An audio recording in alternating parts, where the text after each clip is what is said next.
सच है विपत्ति जब आती है कायर को ही दहलाती है। सूरमा नहीं विचलित होते, क्षण एक नहीं धीरज खोते। मानो जब जोर लगाता है पत्थर पानी बन जाता है। मेरा भाइयों, मैंने अपने जीवन में बहुत विपत्ति सही है, बहुत कष्ट सहा है, और ये जो मेरा जीवन है मुसीबत की माटियों से ही मिलकर बना है। इसलिए मैं अपने अनुभव से कह सकता हूँ कि विपत्तियों से डरो।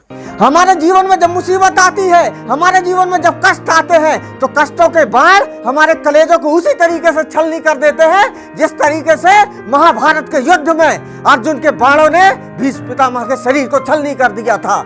इसलिए मैं कहता हूँ कि विपत्तियों से डरो, कष्टों से डरो। और इंग्लिश की एक कहावत है, prevention is better than cure. हमेशा रोग आने से पहले उसका परहेज कर लेना ज्यादा उचित है। और मैं एक अनुभव की बात आपको बताना चाहूंगा कि विपत्ति कहना बहुत सरल है और विपत्ति सुनना भी बहुत सरल है, लेकिन विपत्ति सहना बहुत ही कठिन है। इसलिए विपत्ति से डरो, लेकिन कब तक? जब तक विपत्ति आ ना जाए। और अगर एक बार आपके जीवन में मुसीबत आ गई है, एक बार आपके जीवन में संकट आ गया है, तो विपत्ति तो क्या, उसके बाप से भी नहीं डरो। हौसले बुलंद करके दहाड़ कर मुसीबत से कह दो, बिगाड़ ले जो तेरे को बिगाड़ना है, उखाड़ ले जो तेरे को उखाड़ना है, मैं भी तो देखूं तेरी कितनी कुवत है।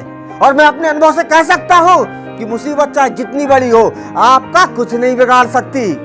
और मैं पूरी गारंटी से कह सकता हूं, आप मुसीबत से अगर लड़ते हैं तो केवल मुसीबत ही हारेगी, आप कभी भी नहीं हार सकते, क्योंकि परमात्मा ने आपको वो सामर्थ्य दे के भेजा है। और इतिहास में भी जिन लोगों के जीवन में मुसीबत आई है और उन्होंने सीना तान के लड़ा है, तो उन्होंने मुसीबत को हराया है। हमारे जीवन में मुसीबत ना आए ये हमारे बस की बात नहीं है।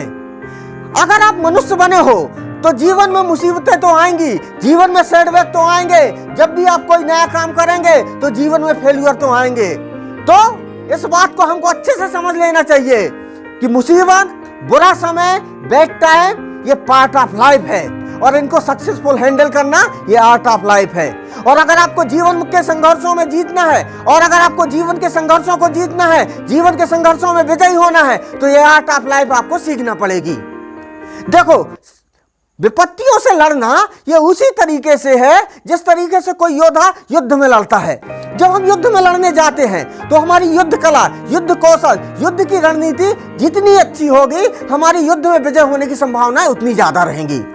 कई बार आपने देखा होगा कि बहुत बड़ी बड़ी सेनाओं की छोटी छोटी टुकड़ियों ने हराया है। क्यों हराया है? क्योंकि उनकी रणनीति बहुत अच्छी थी।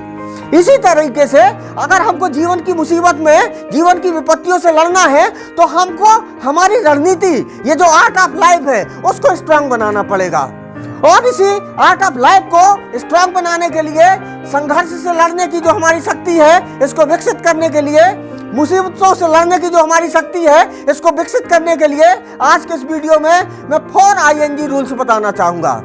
और ये 4 ING रूल्स आपको विपत्तियों में योजना बनाने में, रणनीति बनाने में बहुत मदद करेंगे। मुसीबत से लड़ने में जो हम रणनीति बनाएंगे, उसका जो पहला नियम है, जिसको हम फर्स्ट ING बोलते हैं, वो है एक्सेप्टिंग। जब भी आपके जीवन में मुसीबत आए, उसको खुले हृदय से स्वीकार करो कि ये मेरे जीवन का चैलेंज है और मैं इससे निपट लूंगा, मैं इससे हार नहीं मानूंगा, मैं इससे जीत के दिखाऊंगा।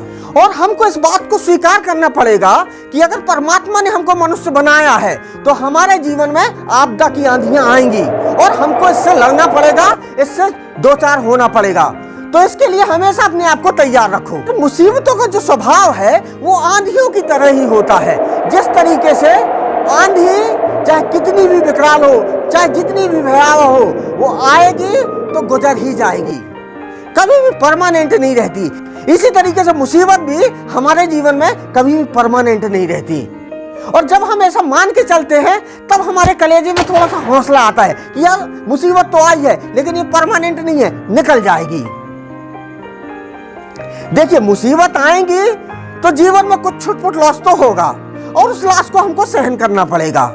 लेकिन जब ये मुसीबत की आंधी गुजर जाती है, ये मुसीबत की आंधी जब गुजर जाती है, उसमें जो हमको सीख और शक्ति मिलती है, तब हम दुगने साहस, दुगने उत्साह से और दुगनी प्रगति करते हैं। तो इसलिए इस बात को मानना पड़ेगा कि मुसीबत हमको बर्बाद करने के लिए नहीं आती, बल्कि मुसीबत हमारे लाइफ को एडवांस केयर में ले जाने के लिए आती हैं। मुसीबत हमको बर्बाद करने नहीं आती, बल्कि मुसीबत हमारे लाइफ को और मजबूत और गति प्रदान करने के लिए आती है। इसलिए मुसीबतों से कभी भी डरो नहीं। मुसीबत से निपटने के लिए जो हम रणनीति बनाएंगे, उसका जो हमारा सेकेंड स्टेप है, सेकेंड रूल है, जिसको हम सेकेंड ING रूल कहते हैं, वो है सर्वाइविंग। देखो, मुसीबत अगर जीवन में आई है तो उसमें सर्वाइव करना बहुत ही चुनौतीपूर्ण कार्य आता है। आपने भी कई बार सुना होगा, न्यूज़पेपर में देखा होगा कि मुसीबत आती है तो लोग बाग जो है हथियार डाल देते हैं और लोग बाग कई बार तो सुसाइडियल एक्शन तक उठा लेते हैं। तो भैया, मुसीबत परमानेंट नहीं है। अगर आप बचे रहोगे तो मुसीबत चली जाएगी। सर्वाइविंग का अर्थ क्या है कि विपरीत परिस्थितियों में डटे रहना, विपरीत परिस्थितियों में अपने आप को बचाए रहना, अपने आप को सुरक्षित रखे रहना। तो इसके लिए हमको इस बात को बहुत अच्छे से समझना पड़ेगा कि जीवन एक खेल है।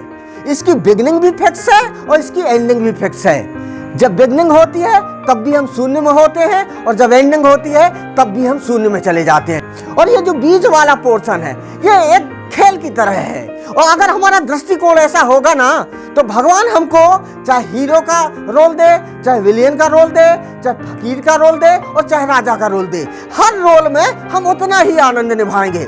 आपने कभी फिल्मों में देखा है, वही हीरो एक फिल्म में विलेन का रोल करता है, वही हीरो एक फिल्म में हीरो का रोल करता है, वही हीरो एक फिल्म में राजा का रोल करता है, वही हीरो एक फिल्म में फकीर का रोल करता है, और सभी फिल्मों में वो समान रूप से आनंद लेता है।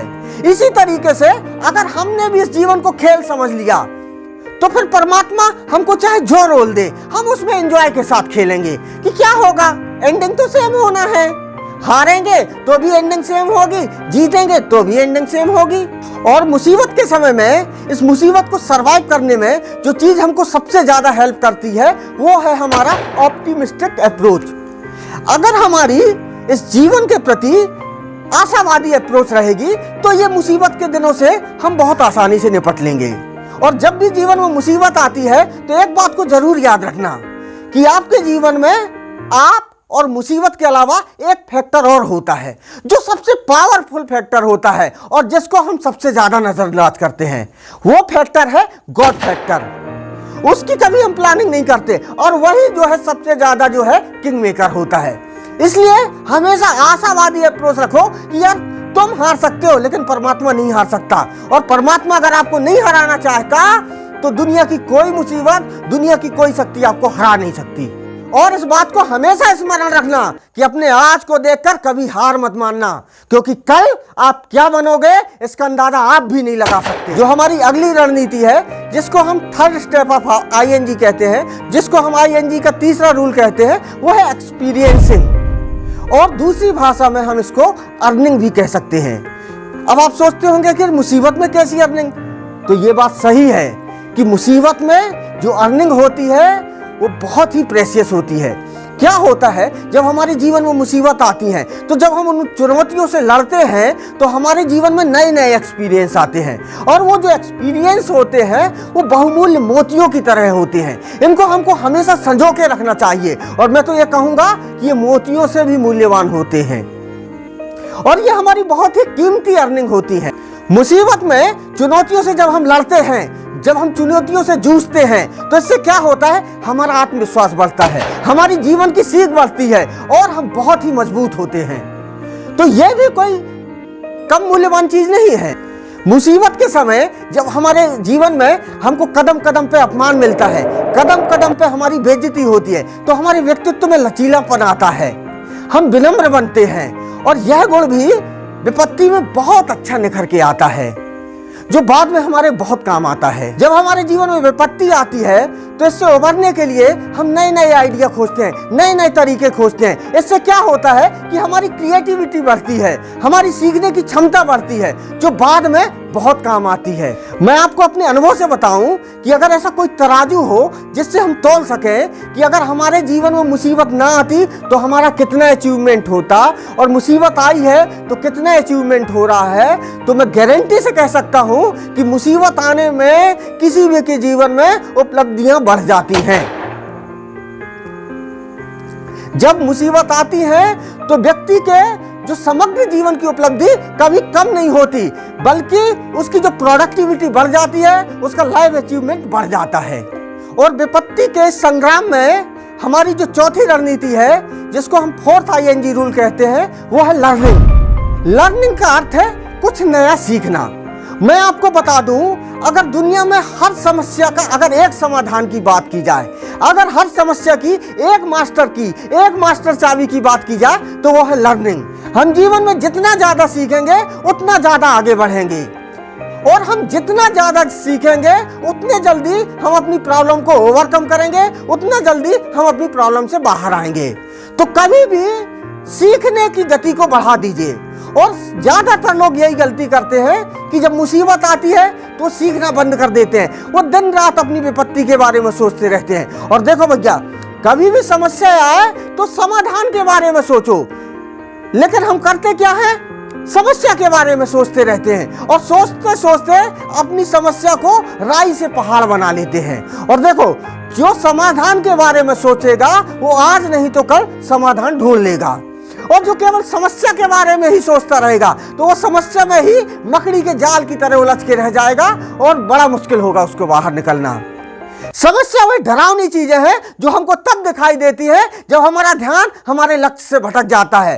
तो अपने ध्यान को अपने लक्ष्य में टिका के रखें। यह हमारा 4th ING रूल है। और अंत में मैं यह कहकर अपनी बात समाप्त करना चाहूंगा कि संघर्ष ही सफलता का बीज है, जो मुसीबत की माटी में अंकुरित होता है, जिससे हम ढेर सारी लर्निंग करते हैं और फिर ढेर सारी अर्निंग करते हैं। मुझे आशा ही नहीं, पूरा विश्वास है कि आज के इस वीडियो में मैंने जो आपको 4 स्ट्रेटेजी बताई है अपने संघर्ष से निपटने के लिए, अपने संघर्ष को ओवरकम करने के लिए, जिनको मैं 4 ING रूल कहता हूं। अगर आप इनकी योजना पूर्वक प्लानिंग करेंगे तो निश्चित ही यह आपको आपकी विपत्ति से बहुत जल्दी जो है निजात दिलाएंगी। इसी आशा और विश्वास के साथ में मैं अपनी बात को समाप्त करना चाहूंगा। आपने यहाँ तक मेरे वीडियो को प्रेम पूर्वक देखा, इसके लिए मैं आपका हृदय से आभारी हूँ। बहुत बहुत धन्यवाद, बहुत बहुत धन्यवाद।